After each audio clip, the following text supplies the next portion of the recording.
This week on Queen's Conversations, join your hosts Lucia Dragos, Noran Omar, and me, John Collins, as we pause to take a look back over the first year of producing this Queen's Conversations series. And what a year it was. The big story was COVID, and in March 2020, our QPTV studio facilities closed in response to it. As producers, we all scrambled to reconfigure our lives and our homes to allow us to continue providing what we hope is a valuable local service to our Queens community. Today we'll reminisce about those attempts and about our successes and challenges. We'll also review some highlights from the series and discuss what we can anticipate as we gradually reemerge into the new normal. It'll be just us, by ourselves, in this episode we call What a Year That Was. And now, here's Queen's Conversations. For over a year, we have been creating this series of Queen's Conversations for our community.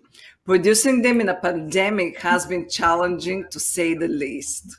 New computer video tools, great remote support from our excellent technical staff allowed us to cobble together a different approach to producing our show, which we are using it today. We each created mini studios in our homes, and we linked them together with video calls from our guests, sending that resulting program out over QPTV cable channels and the internet. Today, we use it to reminisce about creating a year of shows, Lucia, how did it all begin? It's just hard to imagine that it's been a year producing content from home. I mean, I would have never thought that we'll do that. So a little backstory, but our department, we used to do more documentaries and interview styles, but everything on location, very little from the studio. Mostly documentaries and on location content. So when we were on lockdown and the pandemic hit, it took us a while to realize that we're not going back anytime soon. So let's just start something. And we had no idea what to start, but we were just eager to produce content that we felt was important. And not only that, but we wanted a way to contribute to the community. So there were a lot of people that were volunteering and helping, and we just felt maybe that sense of we want to help, we want to contribute. How can we do that? There are a lot of stories out there that we wanted to tell, and we knew that we're not going back anytime soon. We can't do them on location. So we decided, you know what, in the beginning, it was just me, Noran, and our colleague, Mark. We said, you know what, let's just talk about how we create content from home and share our own personal experience. Because by then I interviewed a few people online and I just saw the difference. And going from documentaries, the look and, the crews and everything that you have going to online via Zoom was just, how can we make this better? How can we make this interesting so people can watch? So we decided, you know what, let's just share our own experience, the three of us. And we just had conversation about creating content from home. So if any of you are interested, go to qptv.org/QC and you'll see the first episode, which was just us rambling and sharing our own personal experience from home. But that's how it started. And then we decided, Mark was doing a podcast, he's still doing, and it was busy with other things. So we decided with Noran, we need John, his competence and, his expertise and experience. And we feel like we will be great fit, which we are. And we decided, you know what, let's just start a weekly show and just talk about. And I don't even remember. Does someone remember how we came up with the name? I don't remember that. I think the fact that it was a conversation, that's what made it become Queen's Conversation. Because first we were talking about creating content from home, right? But then we realized that so many people were kind of suffering and their stories are not being shared. For instance, we covered the immigration, people who are not documented, people being evicted from homes. These were all issues that were happening that we felt like it needed to be covered. Yeah, we did do episodes that were very lighthearted and very, fun, like creating content from home. Of course, the media and technology started becoming a big thing because school is online, via Zoom, TikTok. Everybody's trying to post as many content as they can because nobody's working in studios, especially ourselves. We, like you mentioned, we were doing documentaries and on shoots. But then once we started realizing that we wanted to have a conversation with our community, we wanted our community to be heard. We wanted them to feel that they have this platform to share their stories and to feel that they are being respected and their voices are being heard and we are hearing their struggles. I think that's mainly where we started getting the idea of Queen's Conversation, because we're having a conversation with our community. It wasn't just a conversation within us. It was a conversation to hear about how is Queens suffering, or how can we improve Queens? What are some organizations that are helping our community? Like, for example, the fridges that are being put in all of our communities, or for example, or like, the episode recently about therapy for children. Like, there are many things that our community is doing to help one another. And we felt that it was important for us to bring this up and to have this conversation. That's what I believe. The hardest part was probably creating the technical infrastructure to make this all happen. I mean, Zoom was relatively new. And when you're used to working in a 5-camera studio, to refocus yourself through a webcam camera on a laptop and make an interesting show out of that, it was a bit of a challenge. And many of us we all had to build sort of mini studios in our own homes that we could link together to make this show happen. I have a green screen behind me here for the big shows, and there's a light over there and a light over there, but it's my dining room. Well, I joke and call it Studio D for dining room.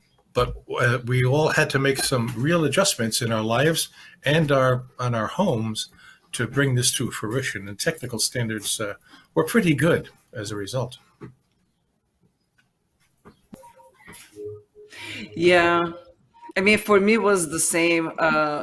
It's just shifting that mindset of the look of the documentaries to the look of that we had with Zoom, and just building the studio from scratch. But even before, and when we're talking in creating content from home, for me, the hardest part, the hardest challenge was that my son was at home, and so working all the time from home and then doing the shows, and it just felt challenging at times to separate both.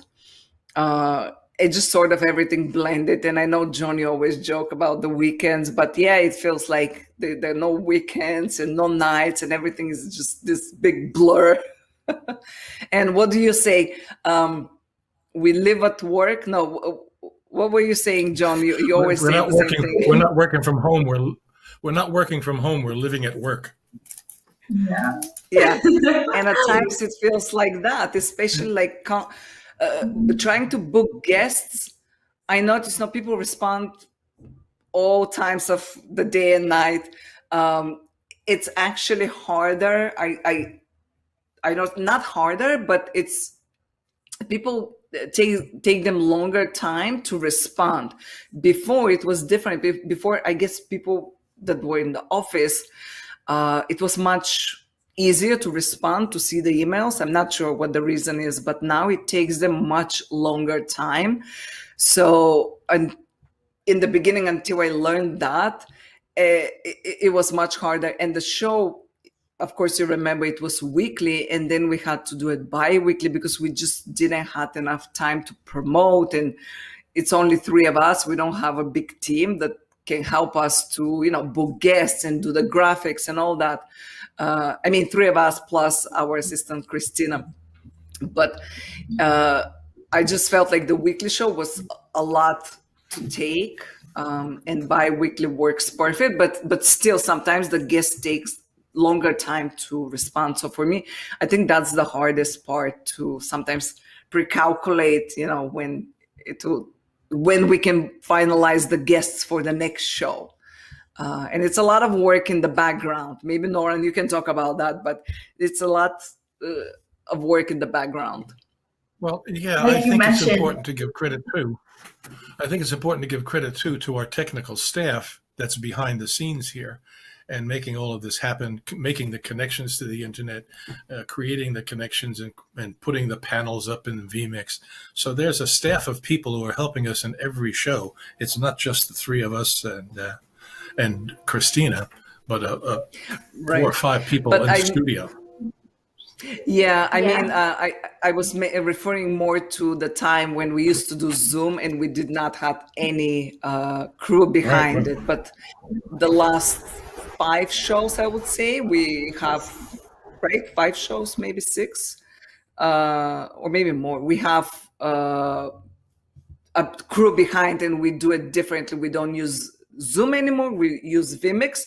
So we have a big support behind, but still booking the guests and doing the graphics and the openings and the voiceovers. It's all 3 of us and our assistant Christina. But on the technical side, when production starts, we have a support from crew from our crew from QPTV, which we're very grateful for to have.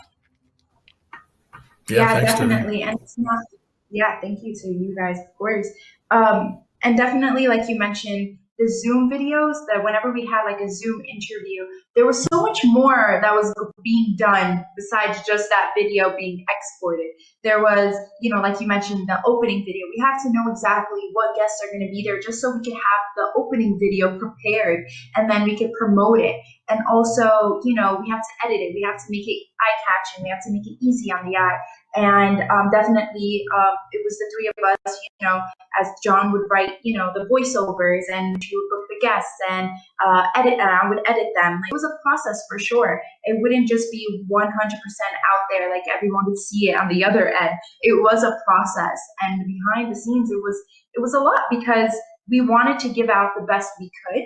And also, making sure our guests were comfortable being on Zoom and communicating with us. Like, we definitely wanted them to feel like, even though that we're not meeting in person and communicating with them in person, that we're communicating with them through Zoom and through the internet, that they are comfortable enough, technology-wise, volume-wise, making sure everything was good on their end too. We wanted, we took that responsibility also because we were asking them to be on air with us. So that was also a challenge because we definitely had different age groups. If you guys looked at all of our episodes, there were so many age groups, and it was great because you started realizing that everybody was adapting to this new technology. And even though it was challenging, it was great to have, all these stories be heard and all these conversations. Like, we covered so much within the year that we are capable to say that we covered a lot of stories, and we're able to tell that our community, we're able to tell the stories our community dealt with, and the support that we have in our community, and all the organizations and non-for-profits that are out there that not many of us knew about. Just because we were behind the scenes, we were able to interact and contact these organizations, as Lucia was mentioning. So I actually had a question for you guys. What was your favorite part? Oh, I'm sorry, John. No, go ahead. No, go apologies. ahead. Go ahead. Your favorite part of what? No. What was your guys' favorite part? Favorite John, show? go ahead. Or favorite part? Yeah, in general, show, part. I don't know. I enjoy our prep meetings, actually. I don't know if the audience knows this, but we have weekly prep meetings, an hour and a half or so, where we try to determine what might be important to our community, what issues are out there that we should have people discuss, what things we should bring to the attention of our community, and then who we try to determine who would be the best spokespeople to advocate for a particular cause. Those meetings are very interesting. And of course, the follow-up meetings where we decide, boy, we screwed that up. How can we make it better next time? No, we don't. I enjoy those. Mm-hmm. And we improve every time. Yes. Every day in every way, we are getting better and better. Yeah, I think it's definitely a process, and maybe that will be helpful for the audience or for people that want to start their own show, it doesn't have to be perfect. It just, you have to start, because I know a lot of people, even me, I mean, I'm such a perfectionist. Nora knows that, but probably John by now. I want things to be perfect so I can start, but actually it did not work that way with this show. And I'm glad that I sort of worked through that perfectionistic qualities, and I'm recovering perfectionist now, maybe, maybe not.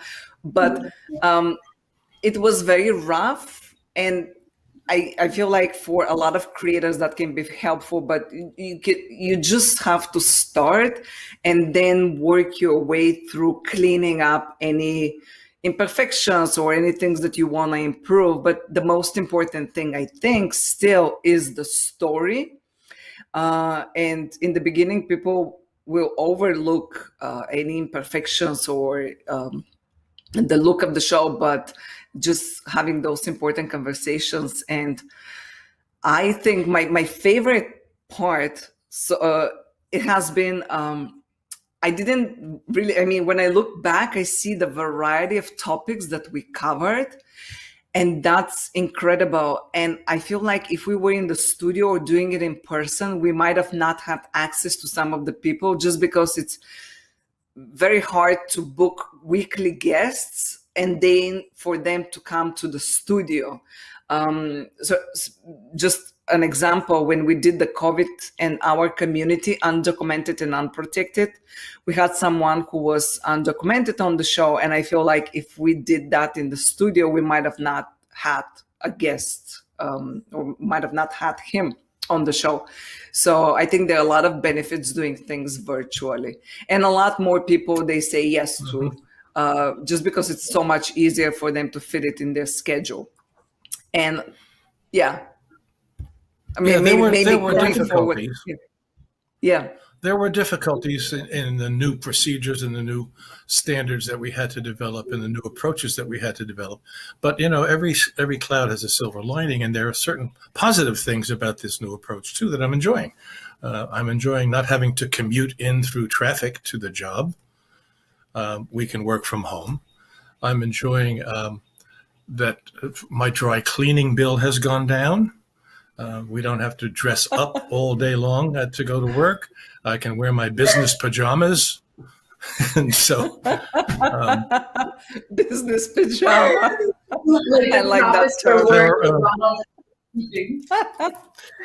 So there are positive sides to this too that make it easier and fun, and those are some of them. Well, Yeah. I definitely miss my high heels. So So do I. I tell you what, in the beginning, when we started the show, I used to wear even high heels. I just wanted to feel like I'm sort of in the studio. But then I figured, you know, that's nuts. So I stopped doing that. But Noran, what was your favorite part? Yeah. Honestly, I feel like you have to, you know, they say fake it till you make it. So like you're playing the whole role, so you're still there. My favorite part is actually the brainstorming. All our Monday, Thursday meetings, or Monday, Thursday. So we, for you guys to know, we would have meetings before to brainstorm what should our next episodes be, who should we invite, and all of that. So for me, it was definitely that process, because we had the opportunity, like John and Lucia mentioned, to do so many shows and to do it and to decide what we wanted to do. So the fact that we had that freedom to have a conversation with anyone and to contact people, for me, that just opened so many doors of opportunity and so much excitement. As in, for example, if we were to have in studio, we have to make sure that would match the calendar, what day they can come, to make sure that, you know, we have the studio available, you know, because of course there's a lot of amazing production that is being done in QPTV. So to have that flexibility, that just, I'm so happy about that. That was one of the biggest perks of Queen's Conversation, that we're able to have all these conversations with as many people and any topic. Yeah, I think like, we're privileged really to have the opportunity. We're privileged to have the opportunity to do this show, And thank our administration for supporting it and allowing us to continue also. It's I think we're doing an important service for our community, creating voices for the voiceless and informing people about issues of impact in their lives. It's an important, we think it's an important service. Yeah, especially in our community, because mainstream media sometimes might not talk about those issues in depth. And as a public access station, we have that, I would say, luxury to go in depth and talk about these issues in a longer format. And I think if we were in the studio, we would have been more maybe distracted with other work, or maybe busy with other work, and not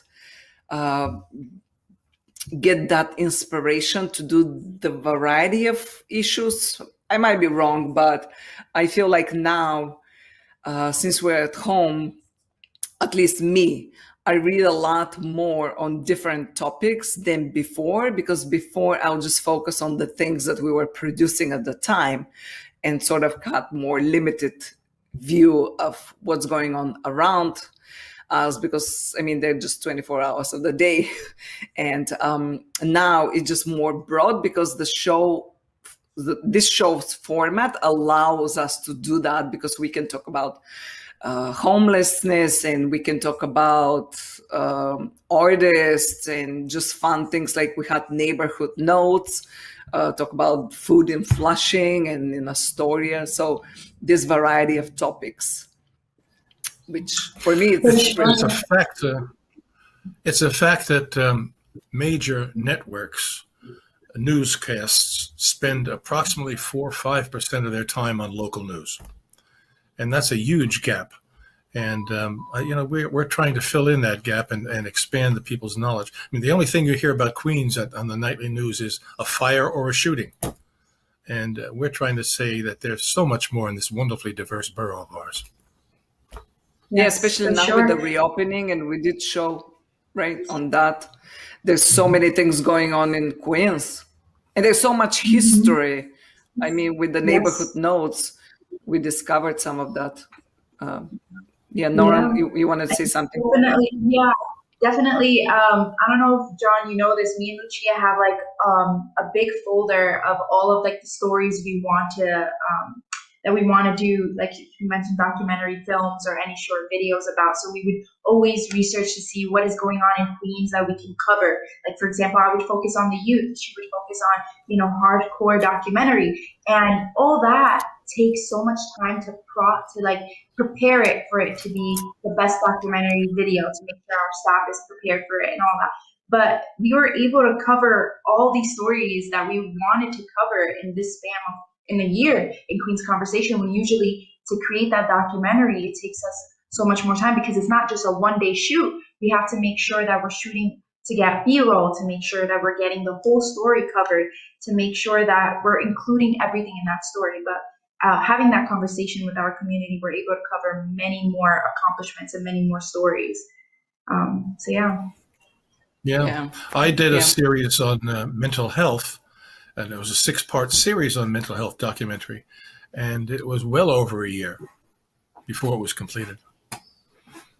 And yet we've had 3 or 4 shows about mental illness and its and the effects on people. So there is some advantage to this new technology. Speaking of which, we just wrapped up. We were recording another episode on mental health and the isolation impact on children. And John, like mentioned, he did 6-part series on mental health, understanding mental illness. John, where people can see that, because I know that that's one of our most watched shows on YouTube. So where they can watch that. Yeah. It's still on QPTV.org, and you can find it on QPTV.org. And there's a guide there of all of our programs, and all you have to do is type in understanding mental illness, and it'll pop right up. Great. I think we have pretty current. Especially now, I think it's very, very relevant and very important. Mm-hmm.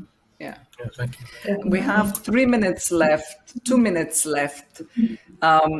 Maybe what do you see the future? I mean, how do you see that hybrid or working from home, or how do you see it? Well, first, Well, we congratulations came to New back. York opening. To what? To New York opening. Yeah. Yeah, I was yeah. watching the Yankee game and seeing people cheering baseball. It was wonderful. So much fun. For the future, we're going to continue this series, I think, and continue to expand its technical scope and make it even more graphically interesting, perhaps more visuals, as we get more opportunities to add to it. Because we'll be coming back. I know we'll be coming back to the studio facilities sometime in the future. When we are, I don't know, but we'll be able to take advantage of all of the technical abilities and facilities that we have at QPTV to improve this program. And I'm looking forward to that. Yeah, and I think, I mean, for other creators out there, I always say that, but I love talking to other creators. But for those watching, sometimes you got to choose and pick because there's so many things that you want to do. And I think going back, I mean, definitely we want to continue with the show and maybe find a way to expand it or make it more, like John said, graphically interesting, and then add the other things that we're passionate about, like documentaries or more in-person interviews. But just the future will show when. So I think being patient with creating content and just exploring ideas, it's important. Yeah. Yeah, definitely. And I feel like the show has a huge importance that we need to keep going with the show because I feel like our community was able to understand the importance and to realize that we want to give them a platform for them to speak out to us and tell us their stories. But also, like Lucia was mentioning, we are passionate about other videos and like documentary film and me interviewing the youth.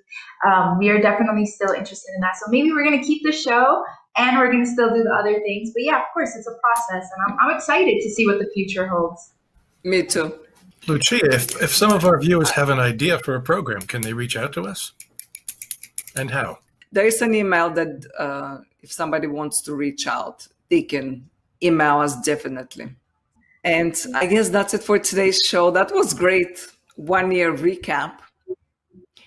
If people want to see what topics we did and watch some of the shows, qptv.org/QC.